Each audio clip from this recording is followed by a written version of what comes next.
Tonight, when you turn off the lights and walk down a quiet hallway, your brain will lie to you. It will make you feel like something is standing right behind you in the shadows.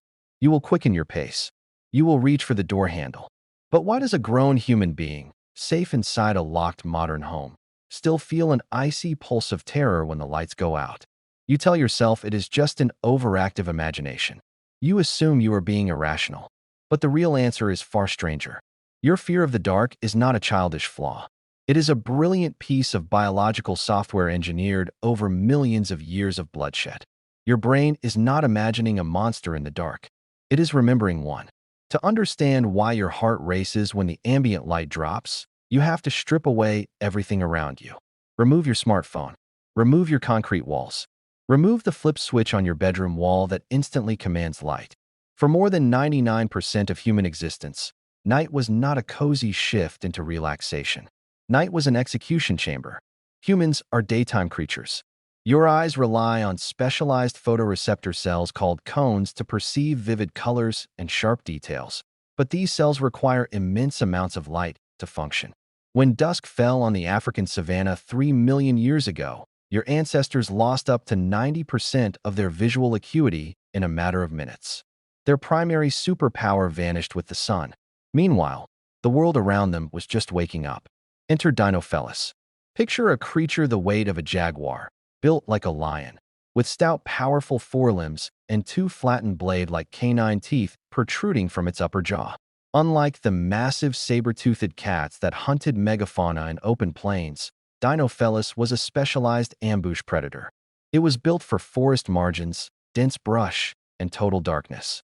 Anthropologist Dr. Robert Sussman and researcher Dr. Donna Hart published groundbreaking fossil analysis in their landmark study, Man the Hunted.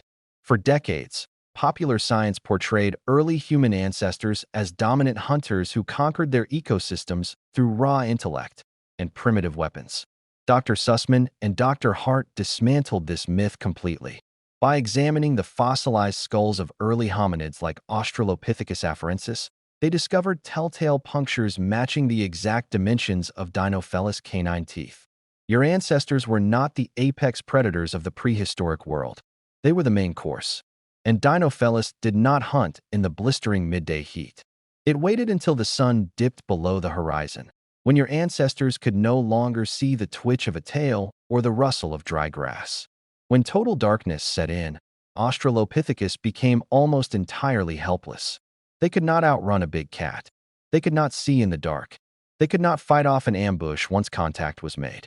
What happened to an early hominid who was relaxed in the dark? What happened to the individual who assumed the shadows were empty and wandered away from the safety of the sleeping tree? They died.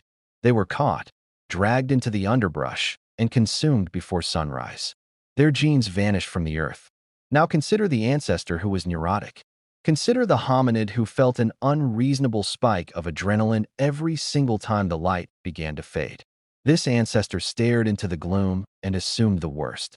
They heard a twig snap and immediately scrambled up a thorn tree, heart hammering, muscles tense, trembling until dawn. 99 times out of 100, that twig snap was just the wind. It was a false alarm. But on the 100th time, it was Dinofelis.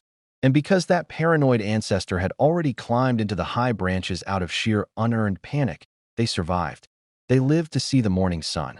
They lived to pass their nervous, jumpy, shadow-fearing brain down to their offspring. You are the direct descendant of the most paranoid hominids who ever lived. This evolutionary mechanism is known in modern psychology as error management theory. When your brain faces uncertain information in a low-light environment, it has to make a split-second choice between two types of errors.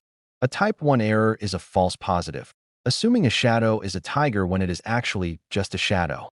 The cost of a false positive is minimal. You feel a brief moment of silly panic and your heart beats faster. A type 2 error is a false negative, assuming a shadow is just a shadow when it is actually a tiger. The cost of a false negative is lethal. Over millions of generations, natural selection mercilessly wiped out every line of early humans who preferred type 2 errors.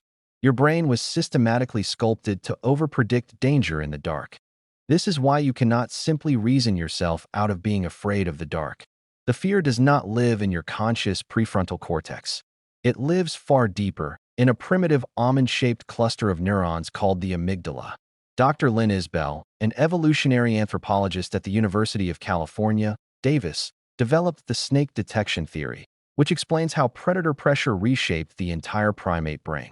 Her research demonstrates that threat recognition pathways bypass your conscious thought completely.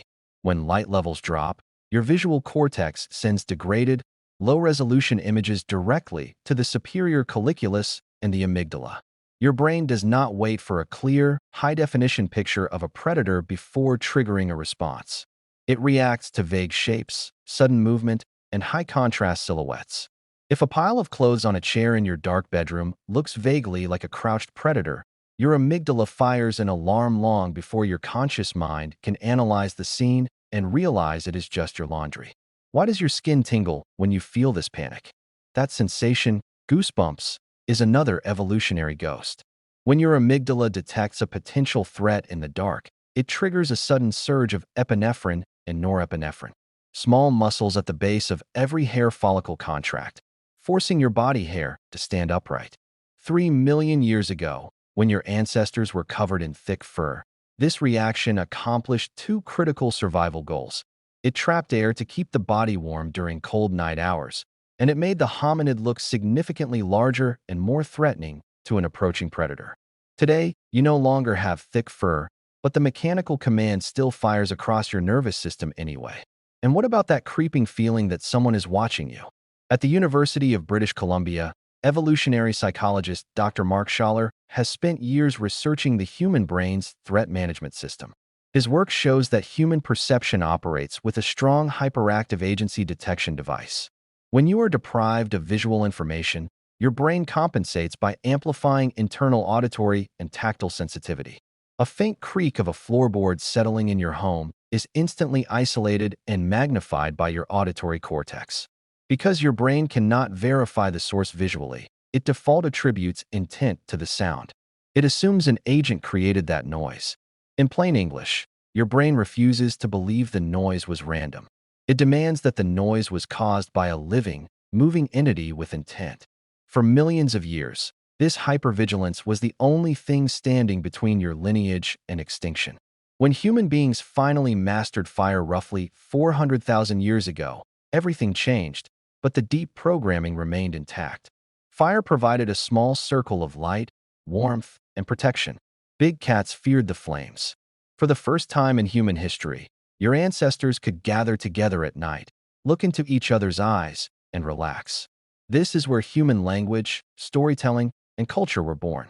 Around the perimeter of the campfire, early humans sat with their backs to the fire and their eyes facing outward into the impenetrable blackness. What did they talk about? They told stories about the monsters lurking just beyond the embers. They invented folklore, spirits, and night demons to explain the unseen danger in the dark. Notice how every culture across human history, from ancient Mesopotamia to medieval Europe to isolated tribal communities in the Pacific, has a myth about a creature that hunts only at night. The vampire, the werewolf, the specter, the shadow person. These are not random creations of human fiction. They are the cultural shadows cast by real, sharp-toothed nocturnal predators that hunted your grandmothers and grandfathers in the deep grass. Even today, in our hyper-illuminated modern cities, we cannot fully erase this ancestral nightmare. You might think that electrical lighting has solved the problem. You turn a switch, and light floods the room. You lock your deadbolt, activate your security system, and pull up a soft blanket. You know, intellectually, that there are no saber-toothed cats hiding behind your shower curtain. You know there are no ambush predators lurking in your closet. Yet, when you turn off the last light downstairs and have to walk up the stairs in the dark, that ancient software takes over. You feel a sudden urge to move faster. You feel the hair on the back of your neck stand up. You reach the top of the stairs, step into your lit bedroom, and shut the door behind you with a small sigh of relief. Why did you do that? Because your body does not know you live in the 21st century. Your modern environment has existed for a blink of an eye in evolutionary time. Your DNA is still living on the Pleistocene savanna. As far as your primitive amygdala is concerned, turning off the lights is not a mundane bedtime routine. It is stepping out of the safety of the campfire and walking alone into the dark hunting grounds of Dinofelis. The next time you feel that cold spark of anxiety when the lights go out, do not be ashamed of it. Do not think of yourself as weak or foolish. That feeling is the reason you exist. It is the signature of an unbroken chain of survivors stretching back millions of years. Every single one of your ancestors was paranoid enough, jumpy enough, and terrified enough of the dark to live to pass their life down to you. Tonight, when you turn off the lights and walk down that quiet hallway, your brain is not lying to you. It is keeping a promise made 3 million years ago.